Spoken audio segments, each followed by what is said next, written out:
Hello, everyone. We're going to give everybody just one more minute to join.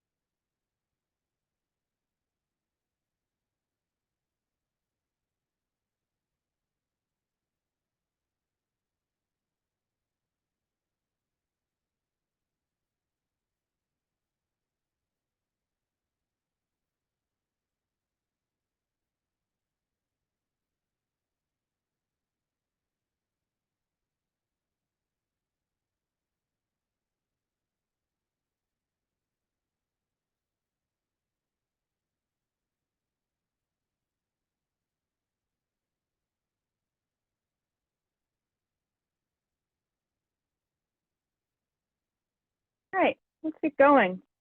Hi, everyone. I'm Kate Bear. I'm the Rural Prosperity Manager with the Colorado Resiliency Office. And I am really excited for this panel today. So we have panelists representing a whole facets from kind of the economic development perspective who are going to share some of the climate action strategies within their realm. I'm excited about this panel because we have people representing education, Elizabeth Harbaugh from Malira. We have our Main Street program, Larry Lucas, who's going to talk about how they're thinking about their heritage energy program across downtown cores. We have Emma and Sean from Eco Action Partners, who are going to talk about the business end and some strategies that they're working with, especially in the Telluride and San Miguel area. And then we have Jude Schunemeyer from the Montezuma Orchard Project, who's going to touch on a little bit of the industry perspective. They're working on the heritage apple industry and revitalizing that in that corner of the world. I love this project. I'm sure Jude will mention this, but they've found some apples that were thought to be extinct and are bringing them back. It's very cool. I like to talk about apples, so excited that Jude's here. So with that, you're going to get about a 10-minute overview from each one of our panelists, and then we will have a chance for question and answer at the end. So hold on to those. You're free to put them in the chat as we go, and we will hit those when everyone has had a chance to speak. So we are going to kick it off with our own Larry Lucas from the Main Street program. Larry, I'm handing it over.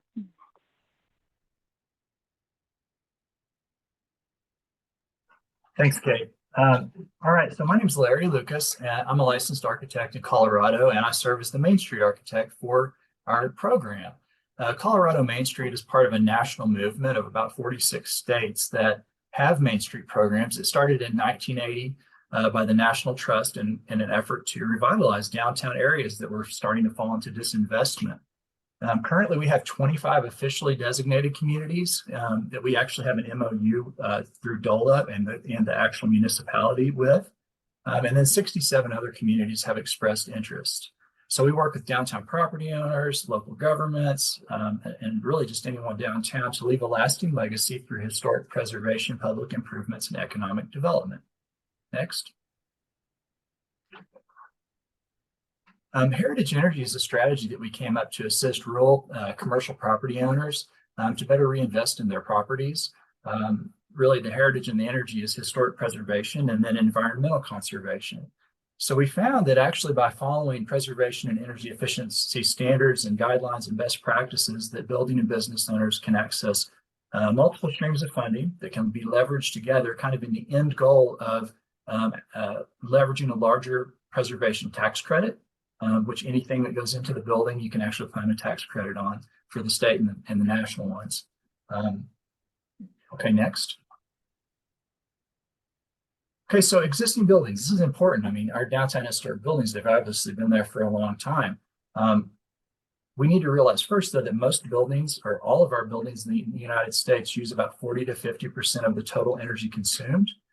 And then on an average year, new construction and major renovations like a gut rehab actually only accounts for 1 to 3% of the total building stock. So yeah, our downtown buildings are important for saving energy, especially when we think about in 2050, that 80% of our population will still be living and working in today's buildings. Next.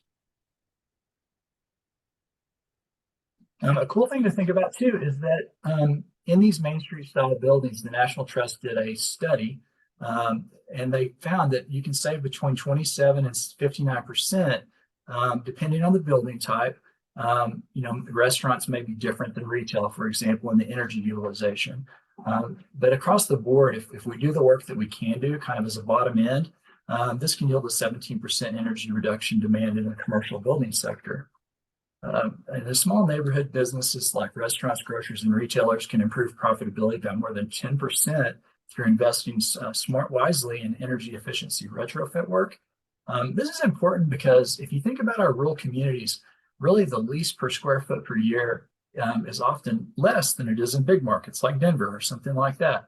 So if we're saving 10% on our utility bills in a small market, it makes a bigger impact per square foot per year in our cost for our bottom line for our space.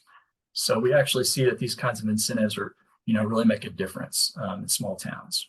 Next.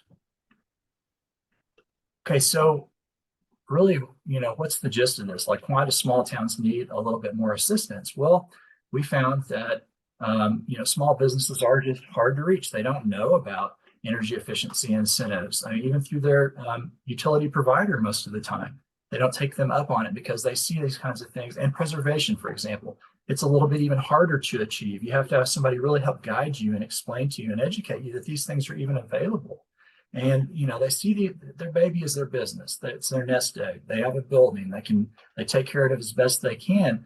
But they don't really have time to pursue this, and it's confusing. So that's where we actually step in with a Heritage Energy program, and we formed a team called the HELP Team, the Heritage Energy Leadership Partner Team, and we partner with History Colorado and the Colorado Energy Office, and then us, DOLA Main Street, to essentially form a team. When incentives come about, we actually work together to figure out the best way to leverage those things together to end up with the best result for the property owners. Next. So we had this program that kicked off in 2021 that was a response to COVID, and it was stimulant grant money that we had that was given to Main Street to administer. And we had a really big reception for this. There was only going to be a 20% match, and projects could go up to $150,000 per business. In the end, we actually received applications, and each community would submit maybe several buildings or people that were interested, and then we picked the top communities based on their application, typically, and then also the kinds of work they were going to do. There were 16 communities and 95 buildings in the end that were rehabbed or improved through the money that we had received. Good examples of this energy would be like HVAC systems, hot water, roofs, windows, doors, and facade improvements would be restoration of a facade, paint, awning, signage, etc. So that really the grant paid for those two things. It was really about improving the business, like getting more people in the door and then saving money on the bottom line. So I think the most important thing in this heritage energy approach is that you focus on quality preservation. Only 18, but 18 is a pretty big number out of 95 were designated on the state and national register. And so those automatically can qualify for the federal and state tax credits.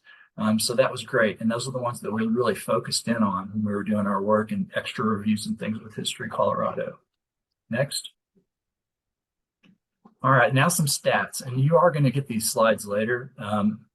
Jimmy told you she'd be sending them out. But I'm going to hit some of the high point numbers, what happened with this 6.7 million.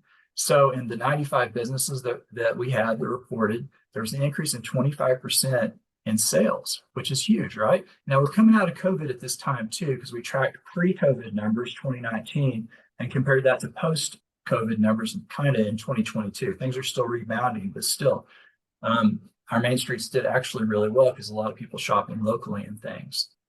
It's cool that 45% of the businesses reported an increase in sales of 15% or more. An additional 4.3 was invested. An additional 4.3 million was invested in the buildings receiving funding, and that's more than the 20% match. So it's like they start seeing things happen and they want to even make it better, and that really helps the downtown's vibrancy overall. And then jobs increased 20% across all businesses reporting. Next slide. Sales tax increased 47% in the communities where we were able to get that information. And then public investment, in the project was about 1.9 million through some other incentive grants and things that could be used for matching funds and things like that that the property owners took advantage of. And then also there was an additional 7.7 million spent, which is double what the grant was, by just the local business owners on their buildings. So for every $1 invested, there was a $2.26 ROI invested, if you call it that, in these properties. Next slide.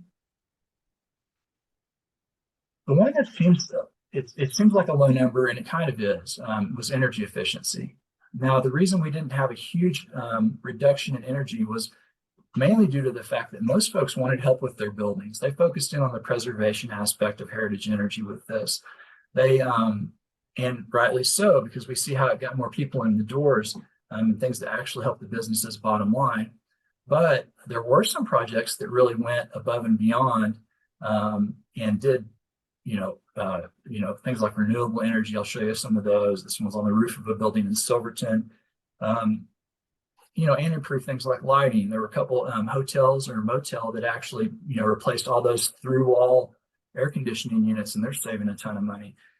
But this is an across the board number for the 36 that we actually had utility data from 2019 to 2020, and then 2022 to 23 is when we tracked this, and this is a differential.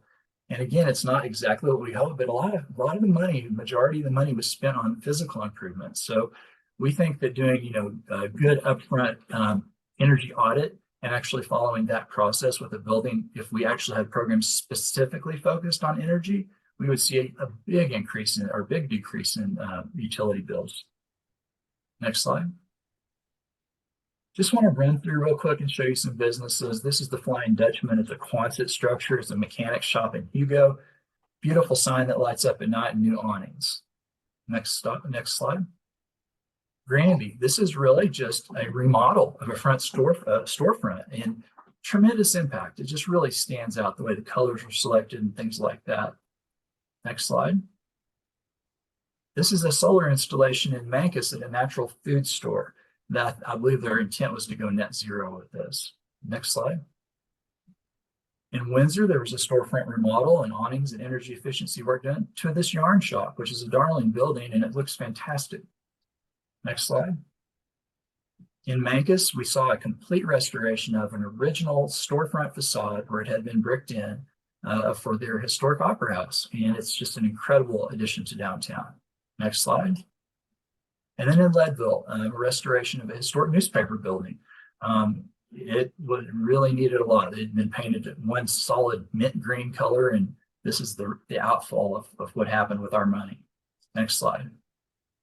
So with successful, healthy, and resilient buildings, building a legacy through physical places, and mainly the energy savings is through avoided impact. So it saves carbon impact and also energy.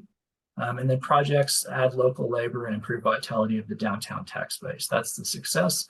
And really, next slide, really the only downsides that we would have, our current hurdles, is we need more money for energy efficiency work. There's a shortfall in that.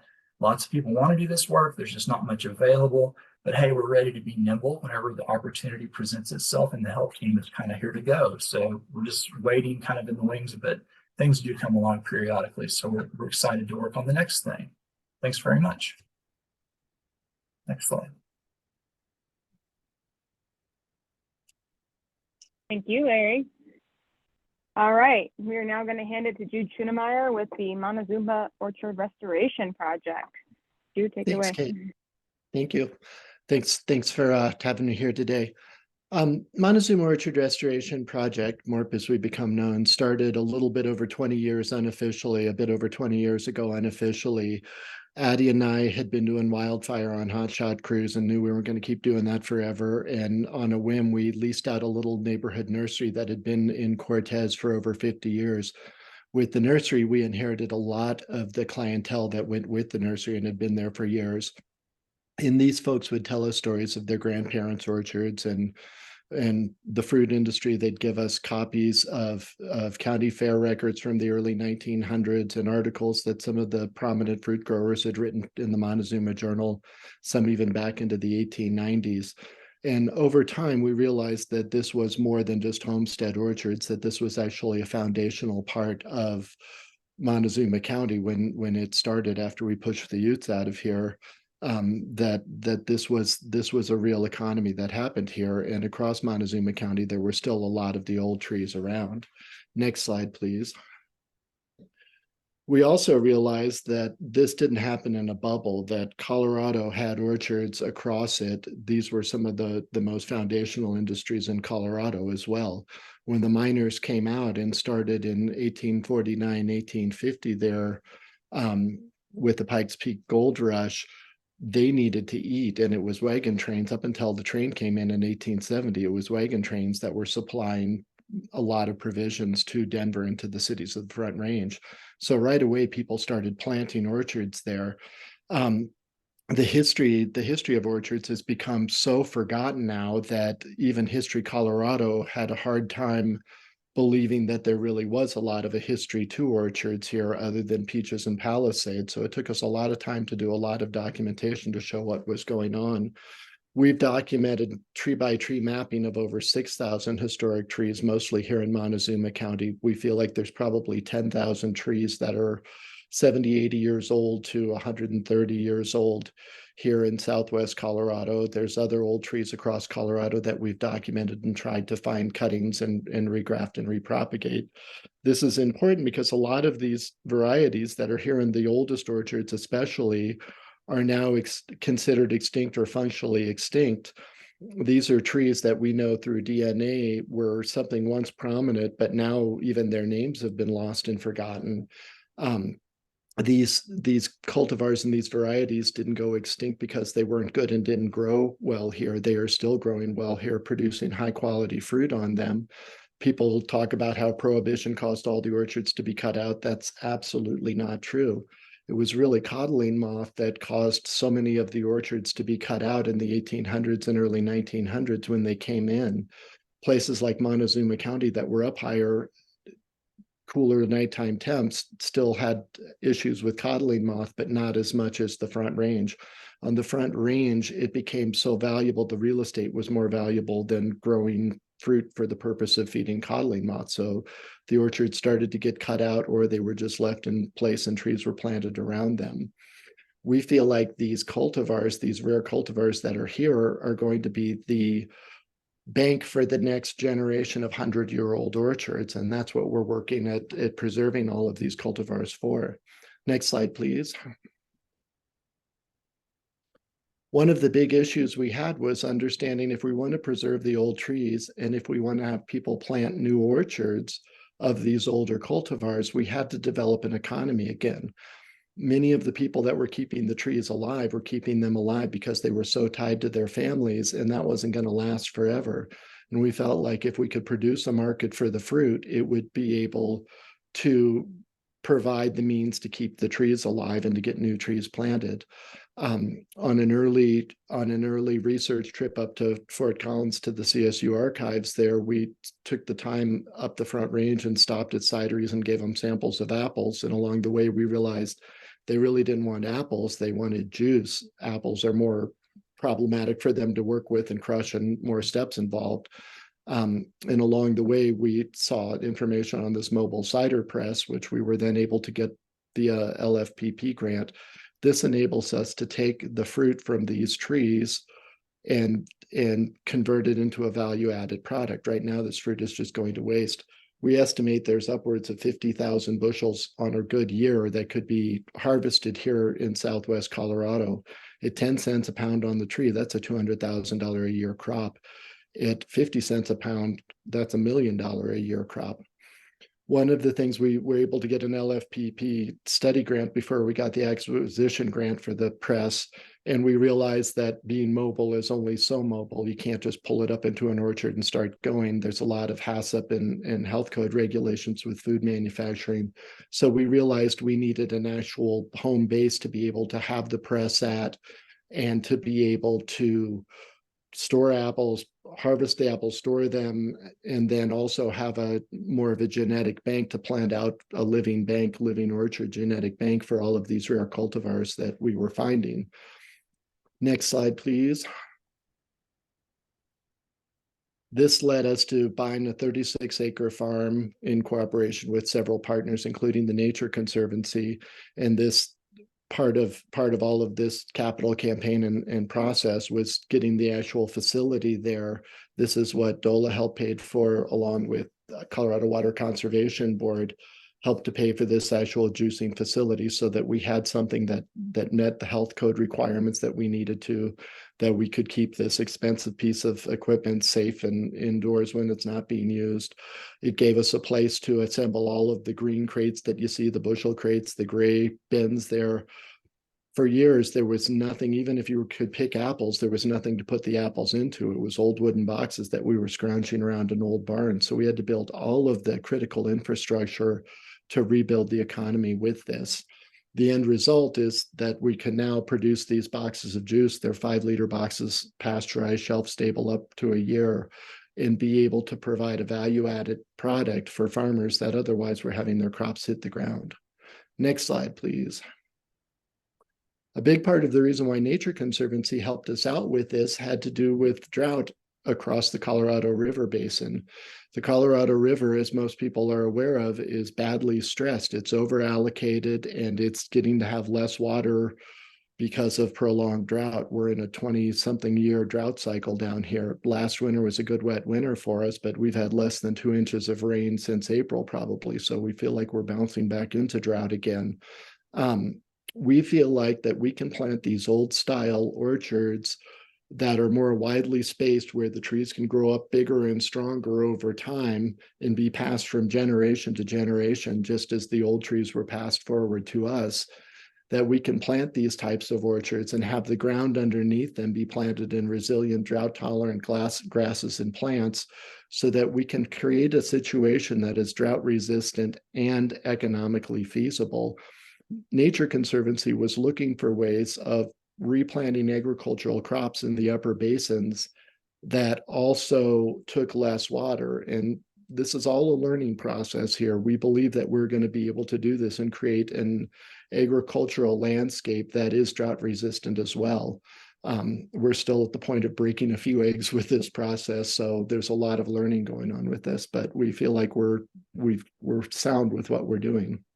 Next slide, please. The Orchard Hub itself has become a place where people can come and have classes and events. We do tree sales there. Every fall, we do the Orchard Social. The first Orchard Social started years ago with help from people from the Montezuma County Historic Society, people like Miss June Head, who's no longer with us, who knew everyone and could bring people in and bring people together.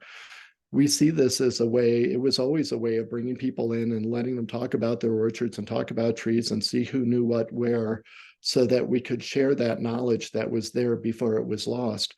We would like to see this build over time to where it's an event that people come from Denver, from Albuquerque, from Salt Lake or Phoenix up to buy apples, to buy cider, to experience that the agriculture and the old agriculture of Montezuma County and Montezuma Valley. We know this is a slow building process here, but we really feel like this was a historic part of Montezuma County and of Colorado. We absolutely believe that we can grow some of the best quality fruit ever grown anywhere on earth, and we can do that here in Montezuma County, and we are not willing to let that industry go away. So that's what I've got for you. Thanks. Thank you so much, Jude. I love both of these last two projects because they just illustrate for me how place-based this climate action work can be, where it really is just about unifying around things we value already in our communities and building upon them. Very cool examples of that. All right, with that, I'm going to hand this off to Emma and Sean from Eco Action Partners. Thank you so much. I am Emma Girona. I'm the Executive Director of Eco Action Partners, and as Kate mentioned, joined today by Sean, our Green Business Coordinator. Next slide. Eco Action Partners is a nonprofit. We're based out of Telluride, but we work across San Miguel, Ouray, and San Juan counties. We were originally created by our governments to have a collective sustainability minded office when they didn't have the resources or capacity to create sustainability staff positions in their own governments. So we work really closely with our government entities across the 3 counties to bring together our governments and our community members, businesses, our schools, our events to work together on our collective emissions related goals. So our programming works across 4 areas. The big one is community, empowering and acknowledging our local sustainability actions. We do a lot of the climate action planning for our region and facilitate collaborative goals and actions and programming. We also track the regional greenhouse gas emissions and conduct forecasting so that we can understand the impact that our programming is having on our emissions. And then we run programming across energy and waste. So one of those programs is our Green Business Program, which we'll talk about today. We also have a residential weatherization program, and then support events and festivals and our residents with their waste in this region. Next slide. So a big part of this, as I mentioned, is our climate action planning. In 2021, we developed our new climate action plan, meant to be a working roadmap towards our sustainability goals, and is looking at the next decade of action over 8 sectors. It's meant to be a measurable and target-oriented plan, and we're exploring actions that not only reduce our emissions, but also help to promote equity, foster economic sustainability, improve our environmental quality, enhance public health and safety, and build resilience for our community. So we're really looking at holistic actions that move us towards a more sustainable future for our communities as a whole. Next slide.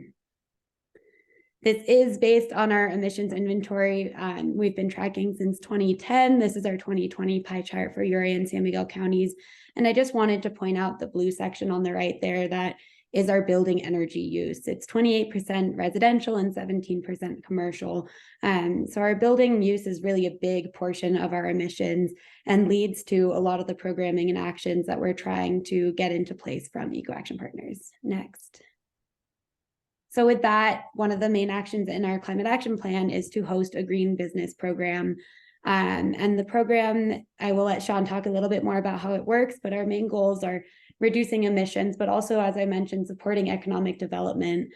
And that looks like reducing utility bills. Larry was talking about a bit of this with the Main Street program, but being able to put money back in our business owners' pockets through efficiency efforts so that they can continue to run successful businesses. We also think it's really important to have equitable access to our sustainability programming. We understand how busy these business owners can be and often understaffed and don't have a lot of time. And we want to make sure that the rebates and incentives that are out there are available to everybody. And we're trying to cultivate a sustainability-centered business culture and encourage collaboration and community building. So bringing all of our businesses together so that we can talk about the challenges that we're collectively facing as rural community members and how we can support each other in reaching our goals. Next slide. And with that, I will pass it to Sean to talk about how the program itself works. Awesome. Yeah. Hey, thanks, Emma. Appreciate that. Yeah. Hey, everybody. Thank you for being here at this seminar. We're excited to present to you guys today. Yeah, our Green Business membership program is, I like to consider it an outreach program to the commercial sector, and we try to bring them, all the benefits we can from sustainable practices and reducing their energy use, reducing their waste generation, and then also providing them with extra information that might fulfill some of their goals on sustainability. And so you can see on this slide, we've got a variety of benefits here. I'll just hit a couple of them. We like to do an energy assessment for their facility and try to help them just with the low-hanging fruit on energy, advise them on mechanical systems that might be more efficient or how to improve their efficiency.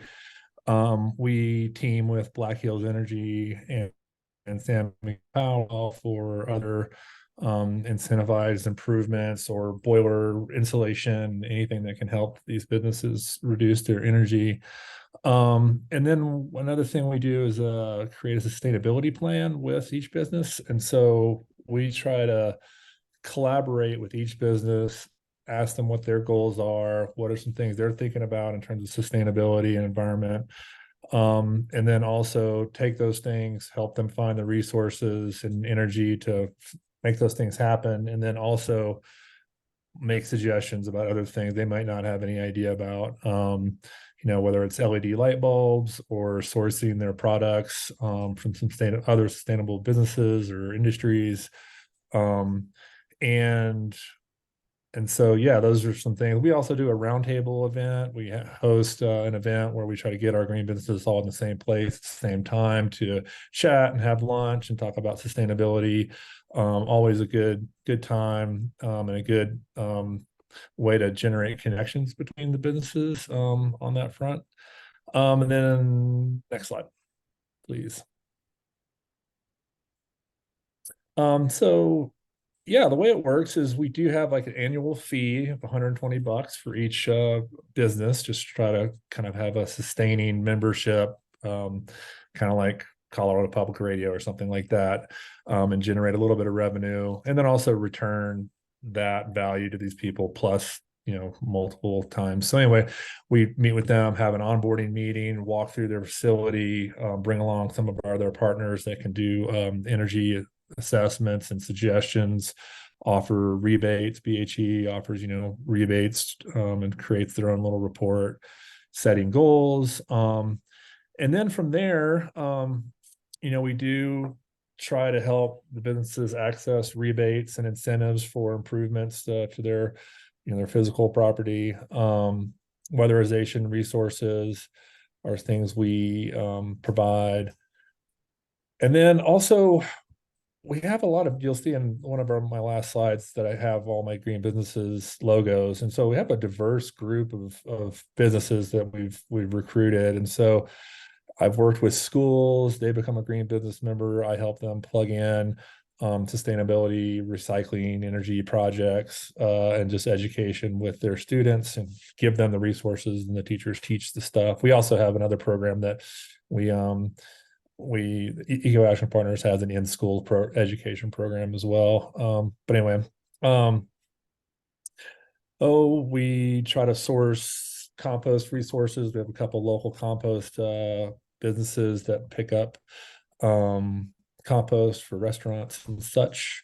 And we also are starting a large building benchmarking project, which another one of our colleagues is spearheading. Should be interesting to see where that goes. We make newsletters.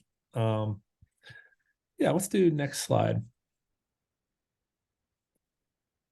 And here are some of my green business members. And so there's a pretty large diversity of people that get involved. And what this leads, and we're always trying to build a better airplane as we fly it. So with each one of these businesses, we have a different goal set, so different mindsets in terms of sustainability, different profiles of businesses and what their enterprise is. But then what I like to try to do is consolidate those actions that we provided, say, for Jagged Edge mountaineering store, and connect that with, alternative power enterprises, which is a solar installer.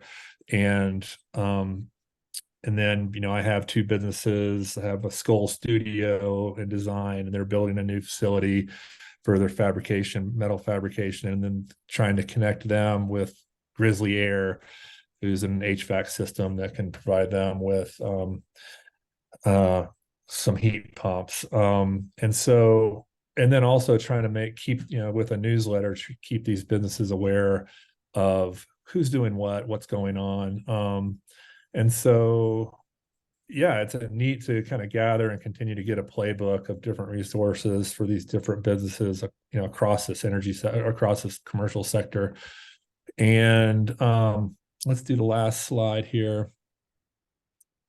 And yeah, here's two different slides that we put out for social media. And what we did here was, we're going to put this on our social media post with, it's not the most giant, social media platform, but we do have some good reach. So anyway, here's, Wilkinson Public Library. And so they did some interesting stuff with their HVAC programming system.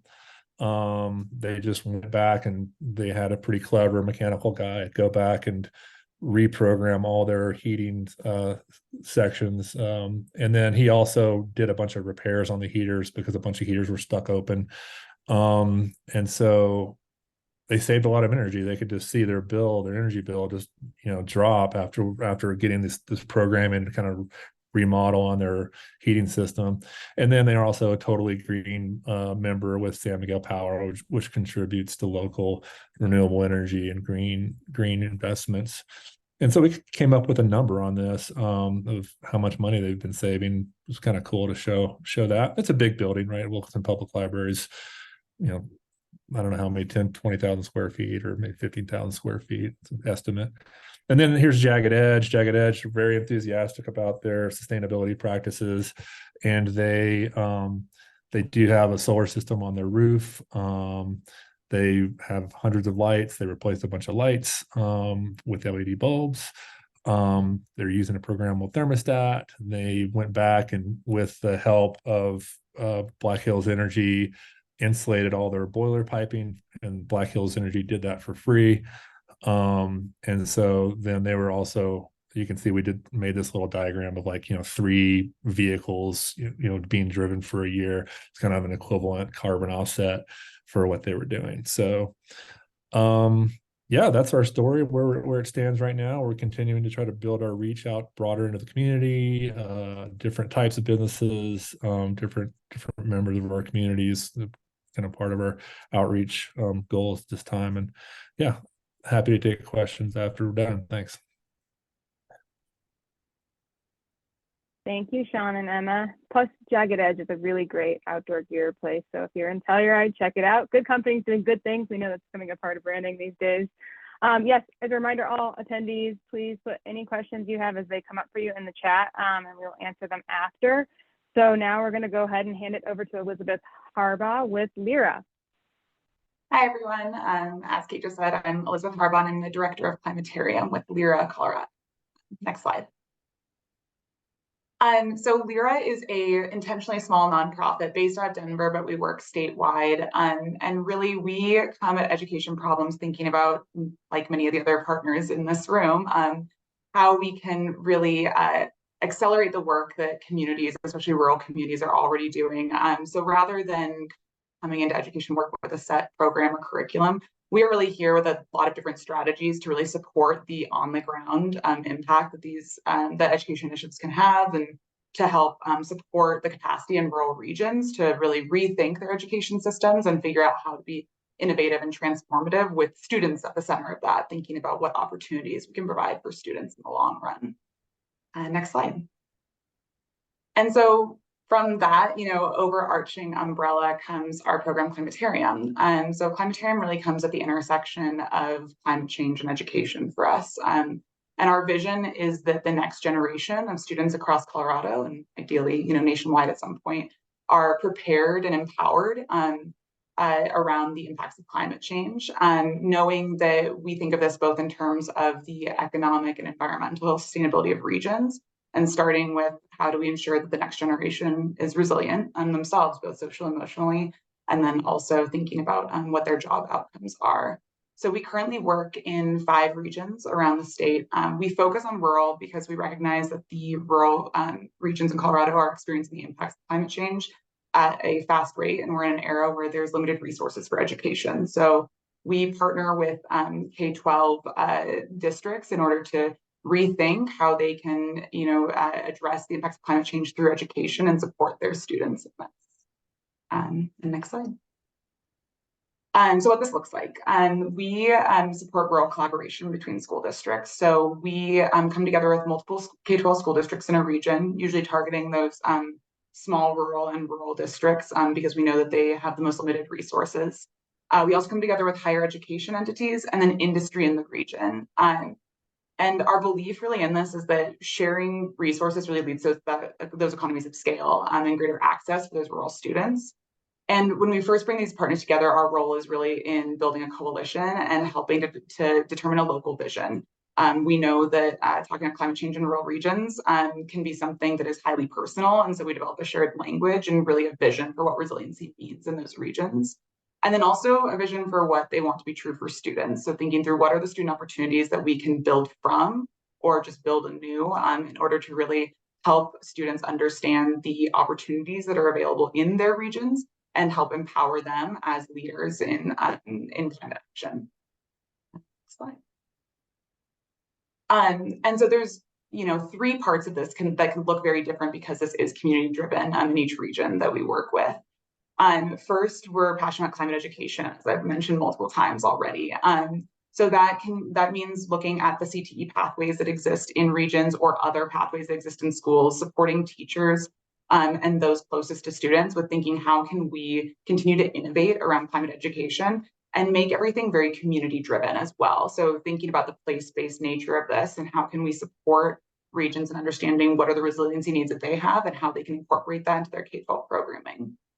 A key partner in this also is post-secondary, is post-secondary institutions. So I'm thinking about our institutes of higher education, how they can support concurrent enrollment or other opportunities for students to engage in this. And then a step beyond that, thinking about industry, how we can get better around our messaging with industry on what the green opportunity is in regions, what are the green jobs that we see, maybe not as the top jobs today, but the top jobs moving forward. And the final piece of that is youth leadership. We work with a lot of experiential education partners across the state, as well as institutes of higher ed, to build out student leadership opportunities that really are going to enable youth, even if they're not getting all of this in the classroom, to have that hands-on experience in their communities. And we see that as really essential to giving students that power to feel like they can make an impact in their communities, and ideally also see opportunity to stay in their communities for the long term. On the next slide. So I've talked a little bit about our role, but going into some more detail, we currently collaborate with 20 school districts and 8 institutes of higher education across the state around this work, and are constantly expanding and providing thought partnership to multiple other regions in this. We assemble those design teams to really help build out these programs, and then also are that dot connector to help them to find the resources and experts they need to come in and build both in-school and out-of-school programs. We also really love to engage educators and students as co-creators in this process. So really building the capacity in communities to, for the long term, hopefully engage those partners in designing their curriculum and experiences. We also work with a number of partners in the state to elevate youth voice and leadership. So our pilot program was actually a program out of Fort Lewis College in Durango, the Environment and Climate Institute, which for 3 years now has had high school students from the region come together to do project-based learning and understand kind of the green opportunity in their region and really build that capacity to be the leaders in environmental education in their region. Beyond that, though, we also are really passionate about moving towards sustainability for our region. So in every region that we work with, we help them to set up a central governing structure that will enable local leadership over these projects for the long term. So they have an intermediary that really is there to connect the dots between all the school districts and higher ed partners, and to start communicating what the youth needs are in the workforce development spectrum. We've also helped these regions come to over $10 million in funding through a lot of state grant programs that have come up around the same work. And then as we move forward, we continue to learn and measure our impact. This is both through the direct work that we do with hubs, and we're passionate about thinking about ways we can codify this at the state level. So we've done a lot of work around thinking about policy that can enable climate education in a sustainable way for regions. And then also working with a lot of state agencies to start codifying when we talk about green jobs, what does that mean? And how can we be really specific in rural communities to communicate the green opportunity and to really start talking about transferable green skills? Our goal is never to come into a region and say you have to reinvent the wheel. We always want to work with communities to say, here's how you can integrate innovative and transformative practices into the programming you already have going. And I think that is all for me, but that's our climatarium model. Thank you, Elizabeth. We have one specific question in the chat, and then I'm going to ask a broader question of everybody, but I'm going to start with you. The specific question in the chat is it looked like Uray County was not a participant, and so the question was, had they been reached out to in your effort? Yeah, right around the time of the Rural Co-Action Grant, we did reach out to Uray County, and we have a number of counties that have been interested in this work, and we're always open to partnership. So I'd say if there is somewhere that feels like they have, you know, an interest in pursuing this work, like happy to connect further and talk about it. Yeah, all of our connections so far with regions have been pretty opportunistic. So when something comes our way, we're always really open to partnering in any way that makes sense for a community. Thank you. Okay, I'm going to ask a broader question that for all panelists, I'm going to actually start with you, Elizabeth. And one of the things that is coming up for me as I'm listening to you all is, as we all know, a lot of climate action hinges on a shared vision for your community's future and some shared values around how you want to act that aligns with the things that you care about in your community. So I heard you mention, Elizabeth, kind of this piece of you guys spending a lot of time creating that shared vision. So I'm wondering if you could share what makes that successful for you. And I would also just then extend that to the rest of our panelists to talk about how they kind of plugged into a shared vision for their communities. But I'll start with you. Yeah, definitely. No, I think that that's probably one of the key parts of what we do is thinking about that shared vision. And so I think, you know, especially coming from the Front Range, I think it's really important that we have a lot of like respect and trust in our rural communities and understand that the impacts of climate change are, you know, very real for them, regardless of what language is used. And so we always come into a community first with, you know, probably 2 to 3 meetings of champions in the region who can really talk through, you know, what are the biggest challenges and barriers we're seeing related to climate change in the region? How is that impacting the economy and how is that impacting the environment and their social way of life as well? So thinking about climate change not only as something that's environmental, but goes beyond that. And a part of that is developing that shared language, finding what feels comfortable for people, knowing that a lot of the regions we work with have to see one another in the grocery store every day. And so it might be different for, you know, us coming in and talking to them about it. And I think it also lays that strong foundation for when we talk about education, often when we say climate change education, people immediately go to environmental science. But when you start talking about really what the impacts of climate change are, we see that it's across industries. So how can we help students to understand that there's transferable skills and knowledge around climate change that can go into any industry, any pathway they're interested in, and impact the community on a much larger scale? Hopefully that answered your question, Kate. Yeah, thank you. And I open that up to any other panelists who have something around the lines of how you think having kind of a shared vision in your community has enabled some action. Yeah, go ahead, Emma. Yeah, so we facilitate a group called the Snuffles Energy Board. It's a collaborative board of each of our government representatives and then a number of organizations and our utilities, and meet on a regular basis to talk about exactly this. Especially being in a remote region, it can be hard to be on the same page and have the resources to undergo these projects. So a big part of what we're hoping to do with that group is to facilitate that collaboration and that shared vision, because a lot of these programs can't happen without 2 or 3 of our different jurisdictions working together.